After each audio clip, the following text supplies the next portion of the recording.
QSO Today, episode 195, Roberto Ramirez CE3CT. This episode of QSO Today is sponsored by ICOM, whose new SDR-based IC7610HF transceiver is taking ham radio by storm, and by Soda Beams, with a great online catalog of ham radio accessories for operating in the great outdoors. Please support the QSO Today podcast by supporting these fine sponsors. Welcome to the QSO Today podcast. I'm Eric Guth4Z1UG, your host. My thanks to Scott Wright, K0MD, who regularly sends me a very complete list of suggested guests with a short biography of each. It was in this context that I learned about my QSO Today guest this week, Roberto Ramirez CE3CT. Roberto is well known in DX and contesting circles as a ham radio operator in Chile. In addition, Roberto is active in WRTC and will be at the next WRTC as a judge this summer in Germany. Along with his ham radio history, Roberto and I discuss beverage antennas and working through man-made electronic noise. I hope that you'll enjoy this QSO with Roberto. CE3CT. CE3CT, this is Eric, 4Z1UG. Are you there, Roberto? I am here. Roberto, thanks for joining me on the QSO Today podcast.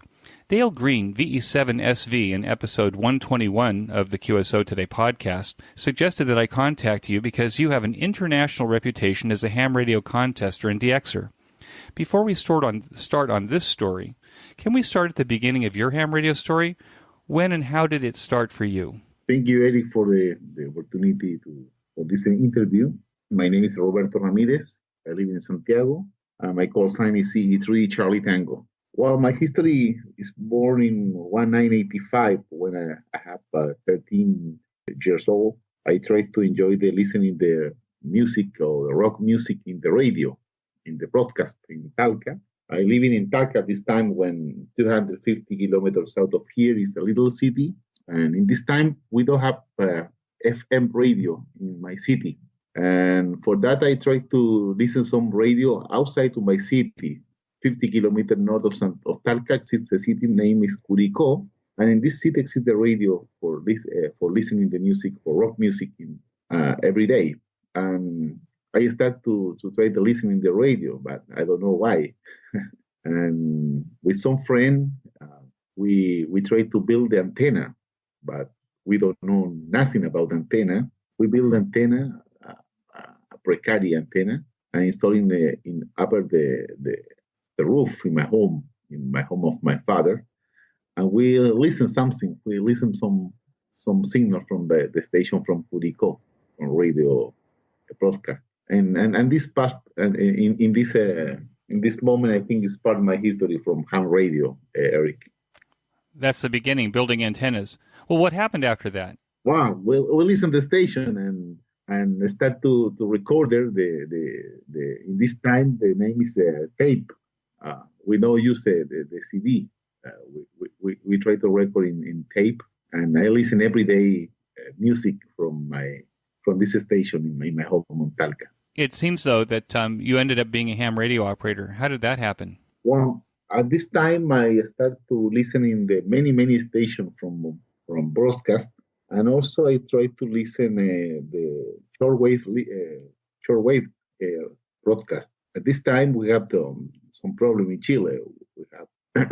We don't have much information in Chile from outside, and for that I try to listen the broadcast from shortwave in HF, and start to for starting to have the information what is the best antenna for listen another radio in another band.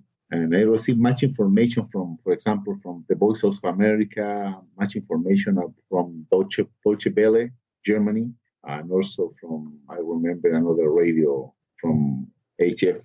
And for that, I started to have my first license. My first license was Charlie Echo 4/072. This is the shortwave listening call sign in Chile. This is when I have 13 years old. Okay. And what kind of receiver were you using? By using the receiver, the Sony receiver. I don't receive. This is the only receiver I have in my home. I don't know what is the type or the model, but it's a simple receiver from my father at home. Now I don't have this radio. So you got your shortwave radio listening license. How were you introduced to ham radio?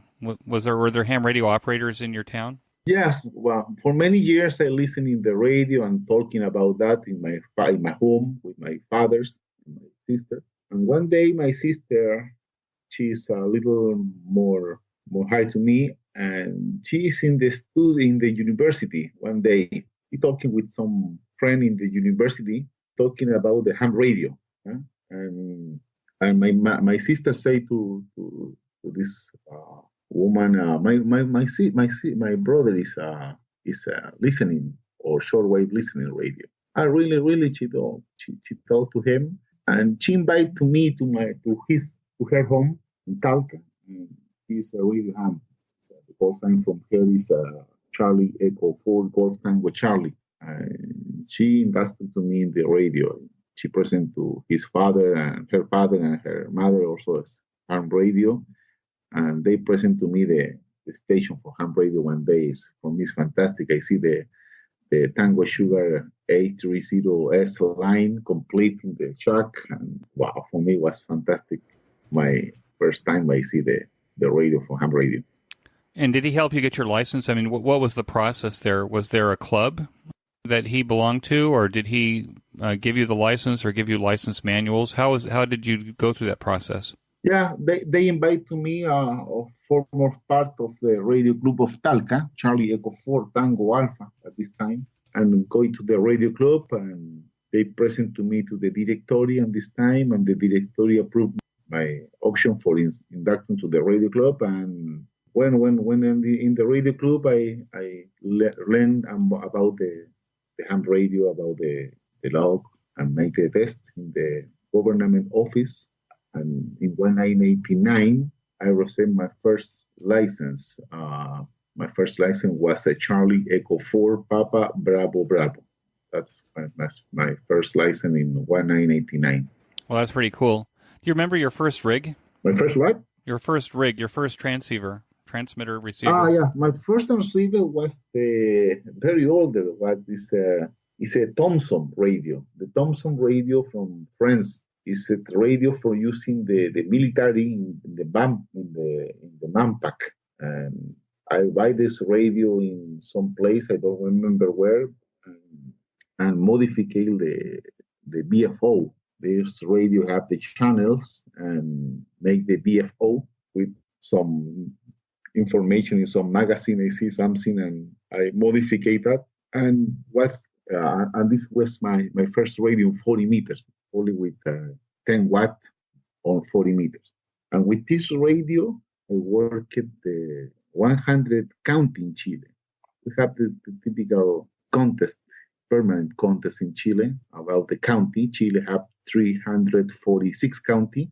With this radio, I work in over 100 county, and I have my fair plate in my home with 100 county of Chile with this radio. And that radio was a single sideband? Yes, was single sideband. No CW, only SSB.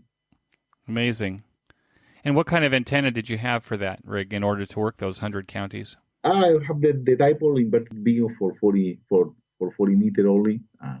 My home was very, very little. Immediately start to found another radio, another antenna for make more QSO or more long distance. In 1991 or 1990, don't remember exactly the date, but I buy the new radio, the multiband radio was this Tango Sugar F20 Sugar, the Kenwood radio.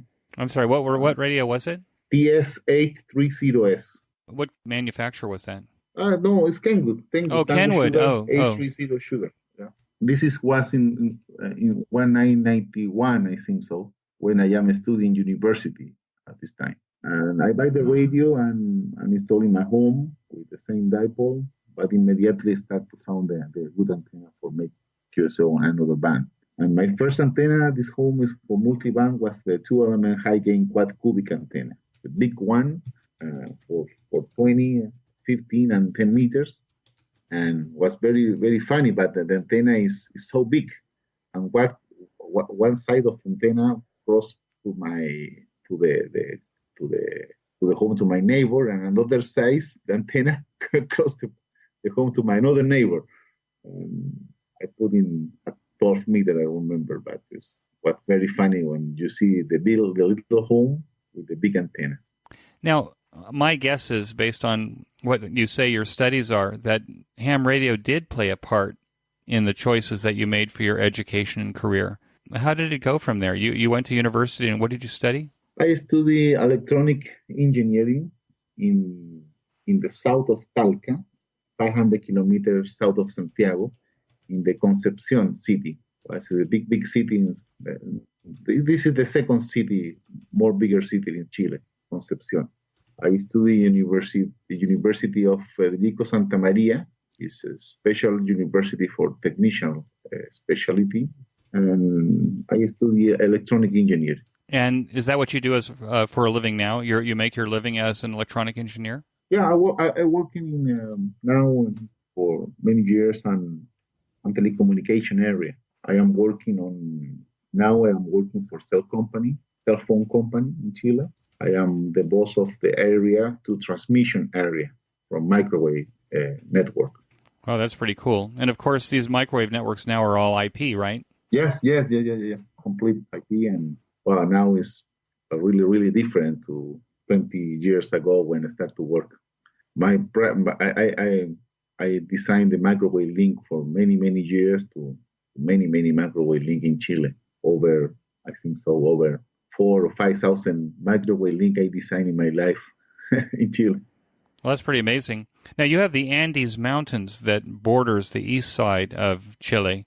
Does the country exist on the other side of the Andes, similar to Peru? Well, the Andes is the mountain Andes is very close. The country is very flat. It's very not flat. It's contrary. It's very longer with country. So it's long and the country is long and narrow. Yeah, it's very longer and narrow. Yeah, of course. And we have the mountain in the total of the longer country, except in the south. In the south, the mountain is disappeared, but to south in the Charlie Echo H in Punta Arenas. But here we have the mountain 100 kilometers here or less, 70 kilometers from my home. We see the mountain here. Now, does that have an effect on your ability to reach DX destinations around the world? Yeah, it's a little complicated. They have the mountain very close, especially to Europe. It's so difficult to have the good condition to Europe from here. So Europe is the long path. No, Europe directly to the short path to Europe is immediately close to the mountain, the Andes mountain. It's immediately to 45 degrees here. We have the mountain immediately in Europe. But from North America, it's easy. It's not so complicated. We have a little mountain, but in the end, we have the ocean immediately from here. How popular is amateur radio in Chile? It seems to me that as a young ham just getting started, your ability to work 100 counties means that there's at least 100 hams in Chile. How popular is amateur radio in Chile? Well, in 19 years or before 80 years, was very famous the ham radio here in Chile. Why? We don't have the cell phone system at this time. And many people have the radio from use from his communication. Also for the aircraft, we have many aircraft here in Chile. It's typically each 20 or 25 years we have a big aircraft. I remember when I started in radio in the end of the 80 years, we have 12,000 ham radio in Chile. When I started to the cell phone system, was more popular, the cell phone system, the ham radio is decreased immediately, the number of ham radio. And when we have the last airport here in Chile in 2010, the big one, more bigger in the world, immediately increased the ham radio in Chile. Now I think we are over 7,000 or 8,000 ham radio in Chile. So you've lost almost 50%. Yes. We lose, but now it's more in the end of the 90s. we are only to 4,000. Now 8,000, we duplicate You doubled, yeah. Okay. but no the same number to in the end of the night. In the end of the night, we are over 12,000 ham radio. But now it's also 8,000 is a good number. I think it's more big number to compare it with Peru, for example, or Uruguay also. We are more ham radio here in South America, in this region. Well, what do you think the biggest challenge is for amateur radio operators in Chile? Well, it's interesting to make this hobby in Chile. It's interesting to manufacture the antenna and found a good radio for enjoy. I think for the new generation is interesting to know this passion for the radio. For me, always I say it's important to for each ham radio have build a new ham radio. I build a new one in my life, or 2 or 3 ham radio I build in my life. I think it's important to this work for each ham radio in Chile for continue the tradition ham radio. I see. In other words, what you're saying is you think that it's important for hams to build their own radios, at least one, in order to actually understand what's happening inside and how they work? Yeah, in my work, it's very usually the people ask to me about how is the ham radio, and I explain to many people about the ham radio, and some friends interested to induct them to the radio. Well, I think it's important it's very easy to make the QSO from here. We don't have much DXer from here. We don't have many DXer, and you start to make some DX securing in some high band, in every band. Immediately you have the pilot, but we don't have many Charlie echoes on the bands. And when you say CQ, immediately appear the big pilot on the band.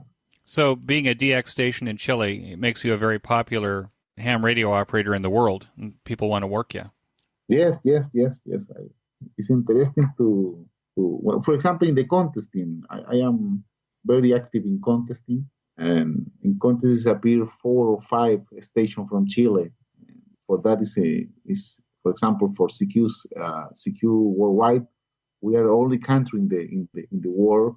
We are double multiplier, some 12 and Chile, and the country of Chile. And this is the only country in the world. It's only Chile is the only country in the world is double multiplier. Some 12 and the country. Some 12 is only Chile, no another country. And now this message from ICOM. I'm excited to speak about the ICOM IC7610 and have viewed a number of unboxing videos on YouTube. This rig has dual RF sampling receivers, in other words, 2 independent SDR software-defined radio receivers with Digicel preselectors in front, where you can listen to each of these separate receivers on the left and right channels of your headphones or stereo speakers, allowing you to be in 2 places at the same time. This combination of direct sampling and 110 dB RMDR allows you to pull those weak signals out of the noise, even with strong adjacent signals and neighborhood electronic noise. The IC7610 has a beautiful 7-inch color TFT touch LCD screen on the front panel for easy control of the radio and a rear connector to connect your large color monitor. ICOM has a tradition of making beautiful functional radios and has done an amazing job with this rig to make your DX and contesting experience even more enjoyable. Even if you're not a DX or a contester, but just want an amazing HF user experience, the IC7610 will provide years of fun and on-air enjoyment.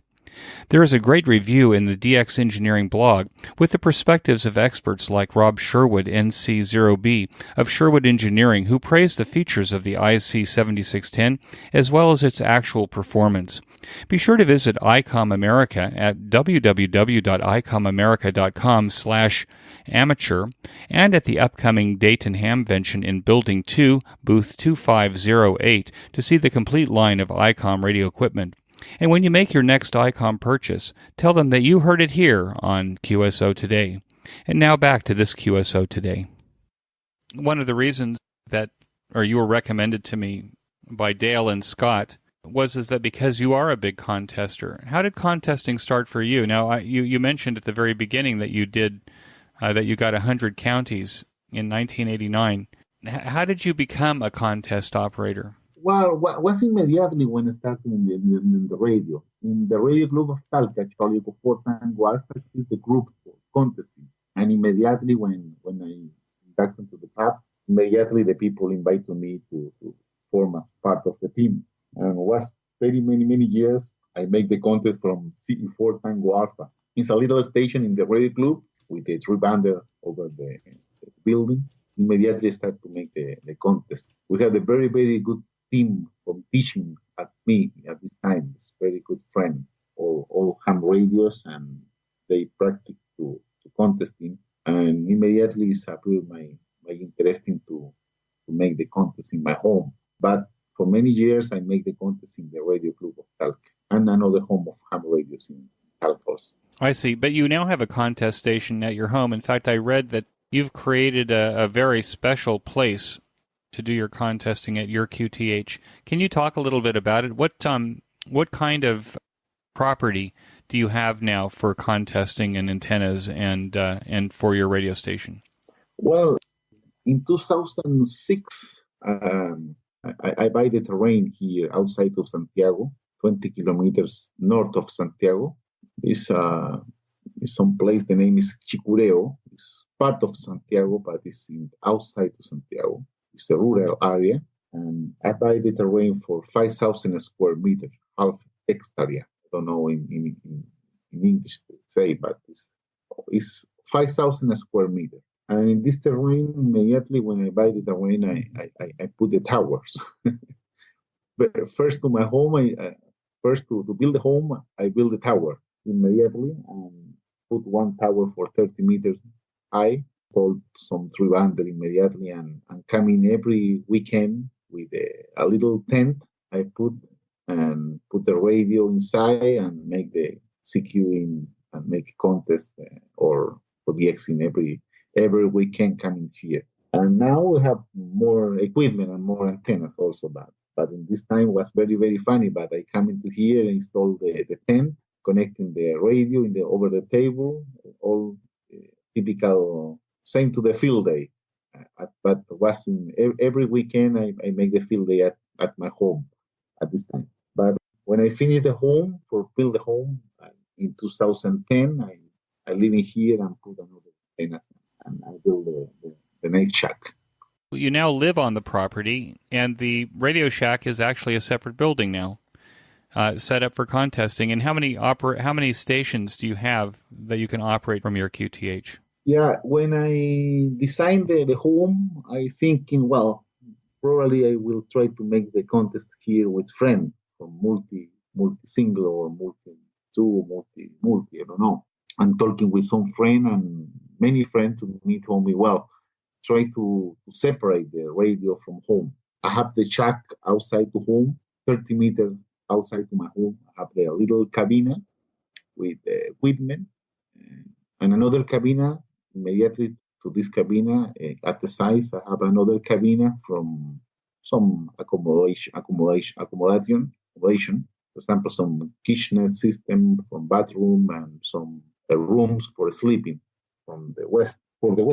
Now I have 3 stations. It's possible to operate through the 3 stations at the same time without interference. All the stations have the K3 telegraph radio and Alpha 91B in one station. In another have ACOM 1500 and another Alpha 89 from each station.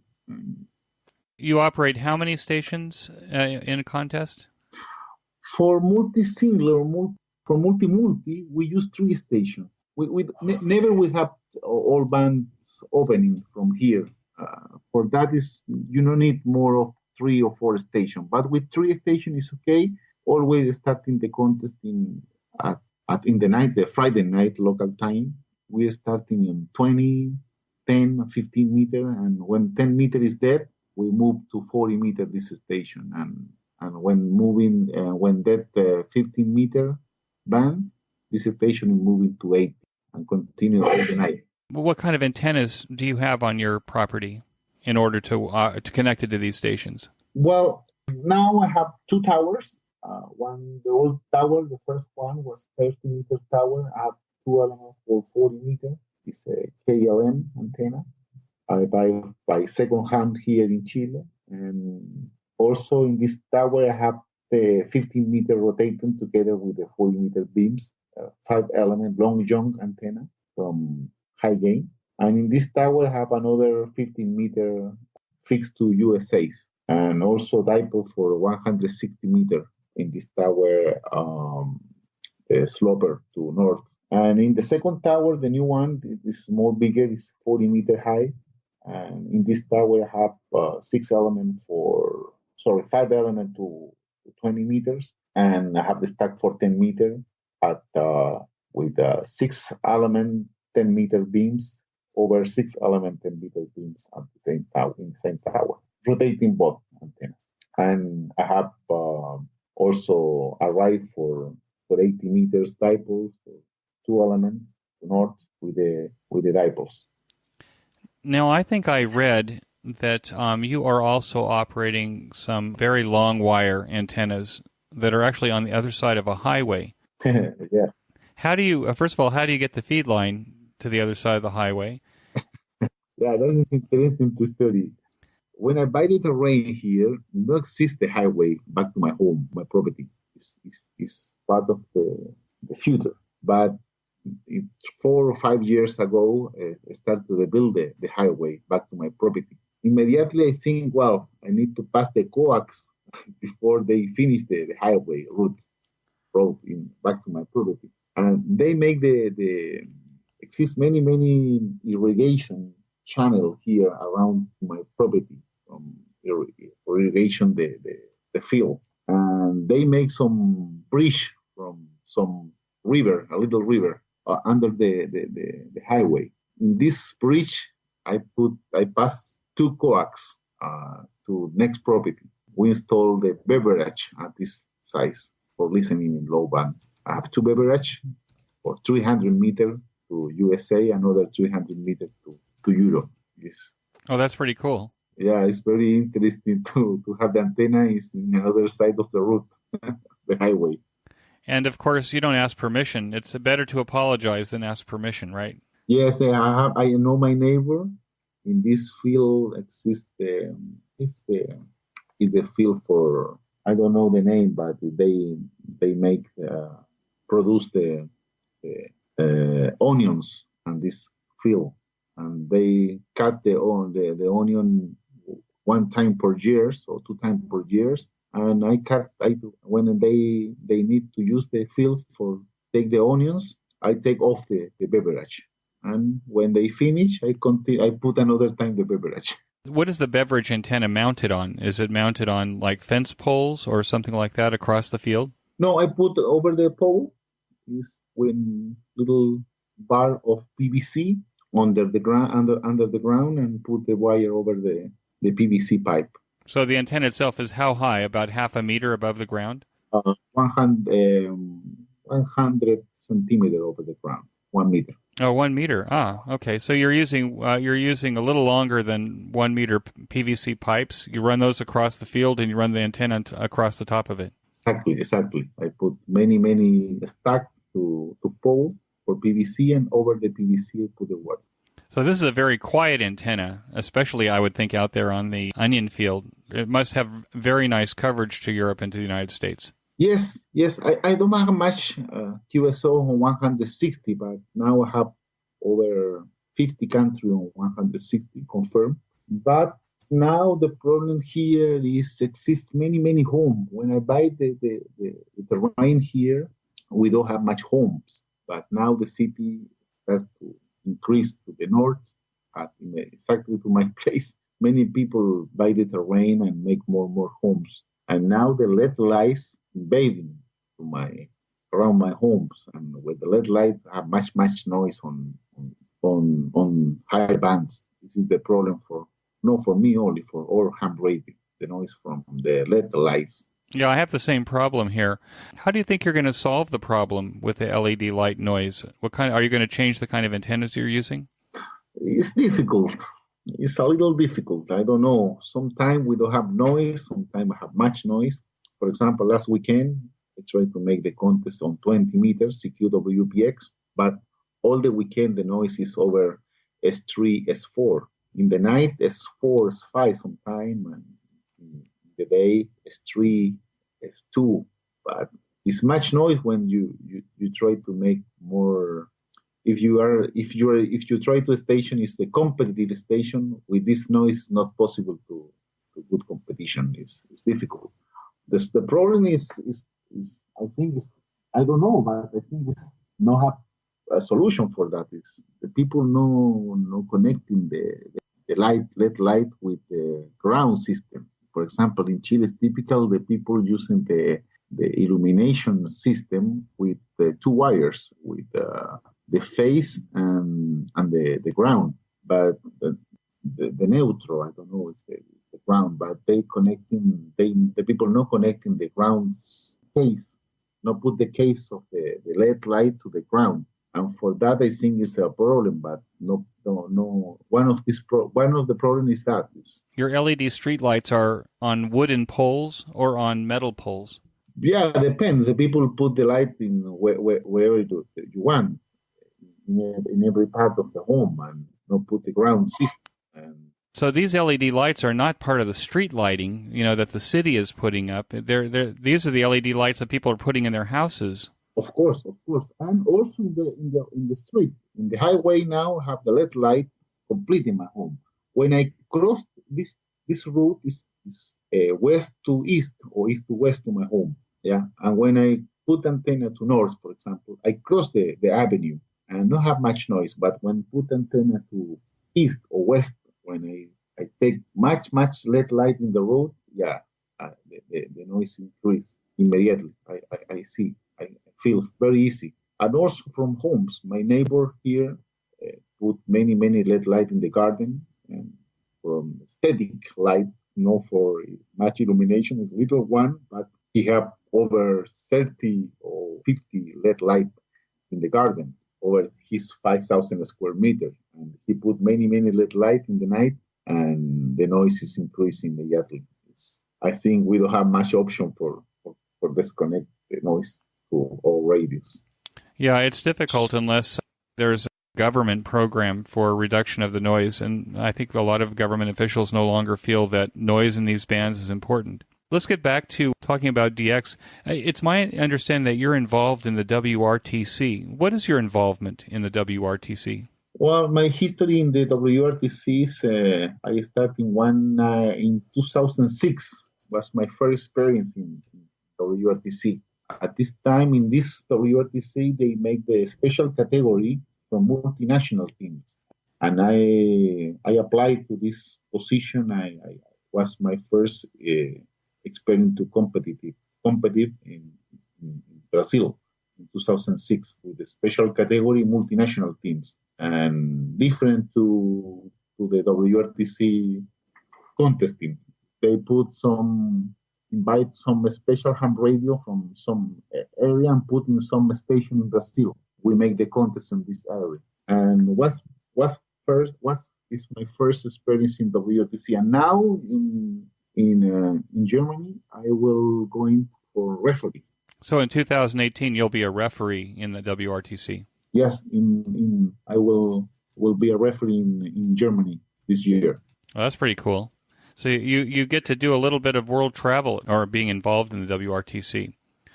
What do you like about the WRTC? It seems to me that's kind of the Olympics of ham radio. Is that how it looks to you? Of course, this is incredible. The WRTC for me, for the people loving the contesting, is really is a very nice experience to be in WRTC. I go into also to Boston in 2014 to only for visitor, and it's magic, the WRTC for me. But in this time, you have many people talking in the same word of contest. It's very friendly to found the friends for many years, contact to him in contesting and meet with him directly and talking and say hello, how are you? We make the QSO many contesting on the live, and you have the people in front of you for talking. No, personally, no. The people But for me, this is more important to the competition, I think. So the friendly form at these days in WRTC. It's interesting to have this experience for the contesting guy. So if you're a contester, the WRTC, even as a visitor, is an important event in order to meet the other contesters that you've maybe worked around the world. Yes, of course. For me, this is more important for WRTC to have the option for meet with ham radio for another part of the world, but always talking about the same form, talking about the radio contesting and talking the experience for you, for me, or someday when in some WRTC, for example, I received information from some friend. Oh, hello, Roberto. How are you? Thank you for the QSOs. Thank you for double multiplier, always in the band. Thank you for the QSO 160. And every people say something about you and talking. So you were saying about our WRTC is that one of the great things about it is just getting together with all of the hams that you've been working over the years. Yeah, of course. This is very interesting thing in WRTC, talking with the people making the QSO. Every contesting made the QSO with him and have the opportunity to meet directly with him. This is important for me in WRTC. And now this message from Soda Beams. If you've been taking your Yaesu FT817 into the wild to work SOTA or Rapid Deployment Amateur Radio, called radar, then you may have been caught in the rain a few times.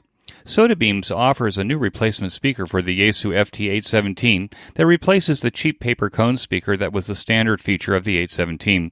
The new replacement speaker has a mylar cone that is immune to water damage, and while Richard at Soda Beams does not recommend operating the 817 in the rain, at least with the new Soda Beams replacement speaker, you will have a radio that is now louder, clearer, and brighter than ever before. Richard says that this is a quick and easy upgrade. So whether your needs is for the Yaesu FT817 replacement speaker or any other part, antenna, or device to make your outdoor operating more enjoyable, be sure to go to Soda Beams by clicking the link on this episode's show notes page.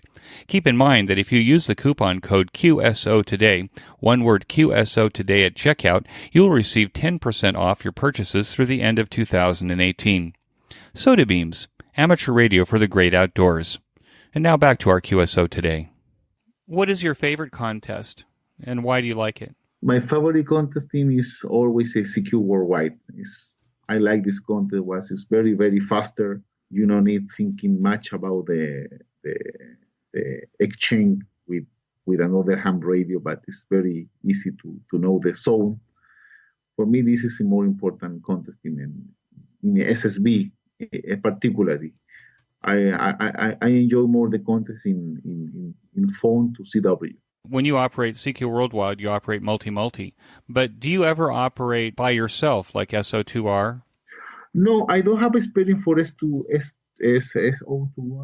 Right. I try to make something, but it's not much important from here. But we don't have more of one or two bands opening at the same time. And when we have in the day when we have one band opening good, I think it's not important to have SO2R. But in the future I try to start to use SO2R. But for a moment I don't have experience in SO2R. When you operate CQ Worldwide, do you invite younger hams to your QTH in order to operate? Yes, of course. I have the experience with the Charlie Echo 2 Mike Victor Fox, Matias. Now it's Charlie Echo 2 Lima Radio. He's a younger guy. He's part of the WRTC teams, the young team. He qualified in the first place from my station here. He make many contests in the last year or the last 4 years from here. And he qualified at the young team number 1. C2 Mike Victor Fox, now C2 Lima Radio. He will going to another North American guy. I don't remember the call sign. It's Brian K0. I am here the call sign. And Kilo Germany 5 Hotel Victor Ocean. Brian. With him, they will going to young team number 1. Wow. for me, this is very interesting to have the experience, to have all my experience passed to Matthias, and Matthias start to increase immediately to high level contester operator, and now he's part of the WRTC competitor. For me, this is more important. Yeah, that's pretty cool. Do you think that contesting is a way to attract younger hams to the hobby? Of course, is well. I said before you is for me it's important to each ham radio build another ham radio in the life. For me, Matthias was one of my. I am the mentor for Matthias for ham radio, and for another whole ham radio also in Chile. I have the same experience. Always I try to invite some high guy have much experience in contesting. For example, they or some LAU guys coming every year, coming to here for make the contest together, and put some young guy in the team for they have the experience for make the contest with a very nice operator together. But it's very important to have this experience for when you are starting contesting, have the experience to make the contest with another ham radio expert. Yeah, I think you've caused me to think a little bit about, maybe in terms of a philosophical approach to ham radio and Elmering, and that is that if we want to make ham radio grow wherever we're at, that we should Elmer at least 2 kids, kind of like having children, right? If you want your population to grow, you have 2 kids or more. You do more than replace yourself. And with ham radio, it's probably the same thing, and that is if we want to bring kids into ham radio, it may require that we get in there and actually get the kids and mentor them into the hobby. I think that's a wonderful idea. As I say, you're causing me to think about this. Roberto, what is the most popular ham fest in Chile? Well, in Chile, it's not see some hamvention. We don't have much. We are not much ham radio. Also, it's some difficult when the country is so longer. The ham radio is in another part of the Chile, to another part is ham radio is in every part of Chile, but it's so difficult to found and meet together with all ham radio. Except some meet in the Central Valley of Chile every year in La Calera, 200 or 100 kilometers north of Santiago. Every year, some ham radio make the meet only for talking and make the barbecue together for one weekend in the years. But it's no more popular. It's high in this meet is going over 50 ham radio. I think so. I participated one time, but it's not much popular, the hamvention here. Do you operate mobile? No much, but I have the station in my truck. I have the truck every day going to my office in the morning and put on the radio, try to listen something, but it's not much usually to make the QSO in the mobile, only for listening. I see. So you're listening on HF in the mobile? Yes. I try to listen HF in the mobile, or I make some QSO with some LAU guys from around here, from Papa Yankee guys.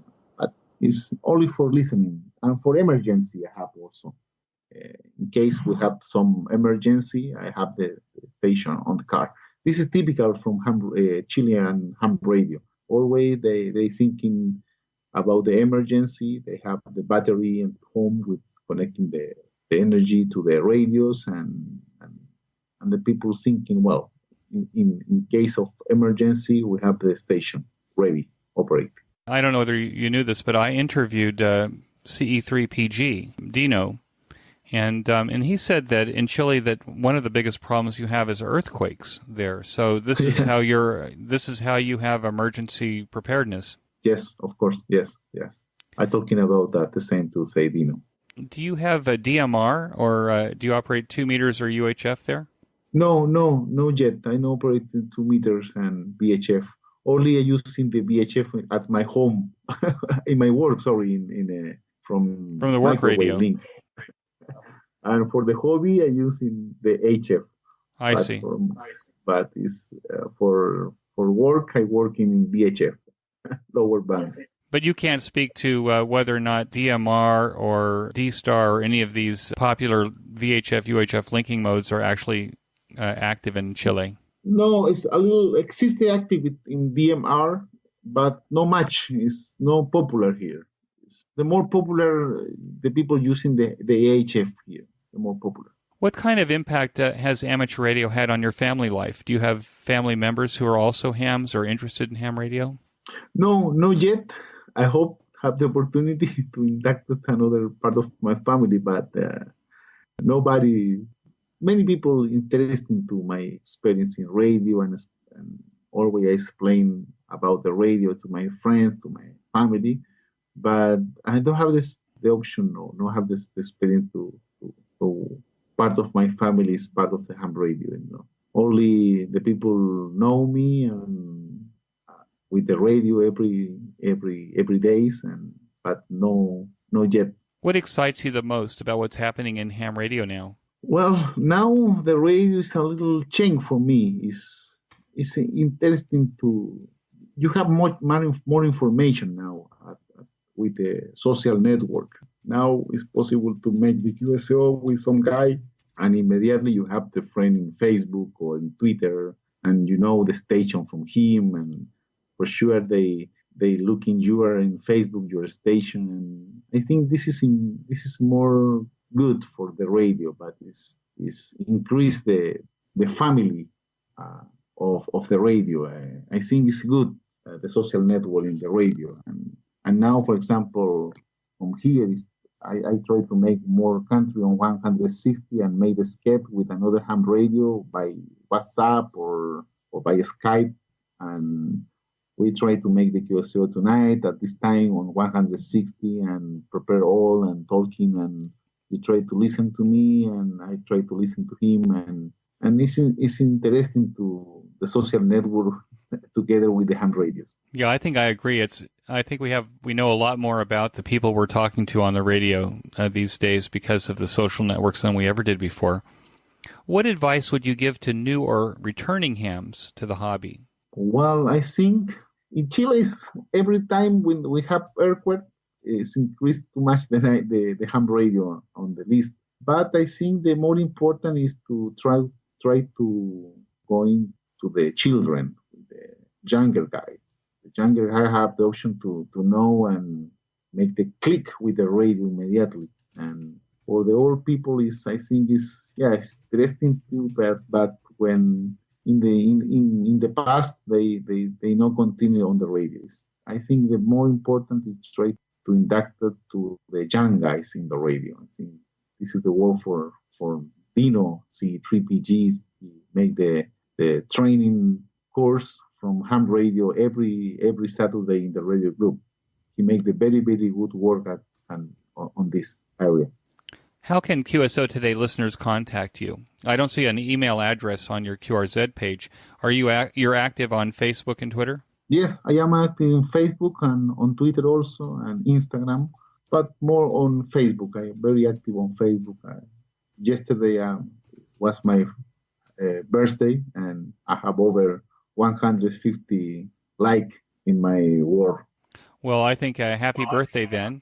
And thank you. So I'll put that on the show notes pages, your Facebook and Twitter and Instagram accounts, so that if people want to reach out to you, they can. Roberto, I want to thank you so much for joining me on the QSO Today podcast. I hope that the listeners will have a nice opportunity to hear you in person if they haven't heard you on the air, and to understand more about operating contests from Chile. So with that, I want to wish you 73 and thank you for coming on the show. Thank you to you, and thank you the people for the opportunity to this interview on QSO Today, and congrats for your work. Thank you, Eric. 73. That concludes this episode of QSO Today. I hope that you enjoyed this QSO with Roberto. Please be sure to check out the show notes that include links and information about the topics that we discussed. Go to www.qsotoday.com and put in CE3CT in the search box at the top of the page. My thanks to ICOM America for their sponsorship. Be sure to check out the new IC7610 on their website at www.icomamerica.com/amateur. I also want to thank SodaBeams for their support. Please be sure to use the links from the show notes pages and use the coupon code QSO Today, one word, QSO Today, at checkout for 10% off on all purchases. You may notice that some of the episodes are transcribed into written text. If you'd like to help out with this and sponsor this or any of the other episodes into written text, please contact me. Support the QSO Today podcast by first joining the QSO Today email list by pressing the subscribe buttons on the show notes pages. I will not spam you or share your email address with anyone. Become a listener sponsor monthly or annually by clicking on the sponsor buttons on the show notes pages. I'm grateful for any way that you show appreciation and support. It makes a big difference. QSO Today is now available on iHeartRadio and in the iTunes Store, and now a host of podcast services and applications. As I have said before, Stitcher is still my favorite. Until next time, this is Eric, 4Z1UG 73. The QSO Today podcast is a product of KEG Media Inc., who is solely responsible for its content.